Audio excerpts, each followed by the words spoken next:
Risa tahu kalau mereka yang terkena penyakit ikan hanyalah anggota tim penyelamannya saja dan bahkan jumlah yang terinfeksi sama sekali tidak bertambah. Sehingga dia meminta Dr. Voigt untuk jujur saja kepada seluruh warga demi mencegah genosida yang semakin parah. Namun dengan nada lesu, Dr. Voigt bilang para kaum elit sebenarnya juga sudah tahu kalau penyakit ikan bukanlah sebuah wabah. Hanya saja sejak awal mereka memang menginginkan adanya pembantaian itu. Nah, dalam kondisi sedih dan menangis, Risa melihat tangannya mulai bersisik, yang itu berarti dia juga sudah terinfeksi penyakit tersebut. Lalu seolah menyensor apa yang sebenarnya terjadi setelahnya, cerita Dr. Voigt langsung lompat ke momen di mana Risa dan Teonma pergi dari Perserikatan Busan karena dianggap sudah melakukan sebuah pengkhianatan. Ajaibnya, penyakit ikan yang diidap oleh Risa seolah berhenti menyebar sampai bertahun-tahun hingga bisa melahirkan Bota dan Lita. Meski pada akhirnya Risa tetap meninggal akibat penyakit tersebut, Dr. Voigt yakin ada semacam mutasi genetik yang dia turunkan kepada kedua anaknya.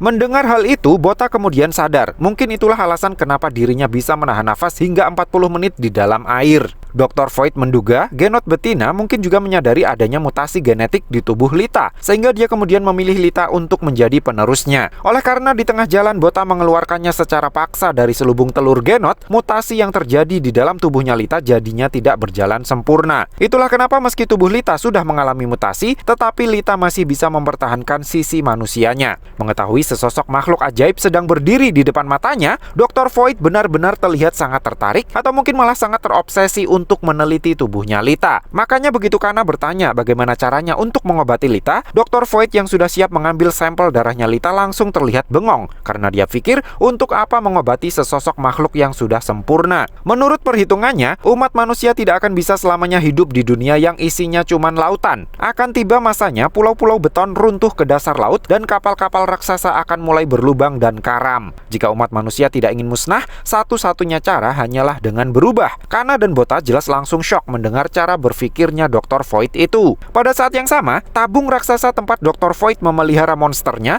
tiba-tiba berguncang hebat. Bota yang penasaran kemudian disuruh oleh Dr. Voigt untuk melihat dari balik kaca apa yang sebenarnya ada di dalam tabung tersebut. Dan alangkah terkejutnya Bota begitu melihat sosok monster mengerikan yang terasa sangat familiar baginya ada di dalam tabung tersebut. Melihat bagaimana si monster bisa mengubah sebagian tubuhnya menjadi terlihat seperti Teonma, jantung Bota langsung berdesir kencang menyadari kalau yang ada di dalam tabung itu adalah Kentrashi, salah satu dari 7 iblis lautan yang seharusnya sudah mati bersama Teonma. Kata Dr. Voigt, makhluk itulah yang kelak akan menyelamatkan umat manusia dari jurang kepunahan.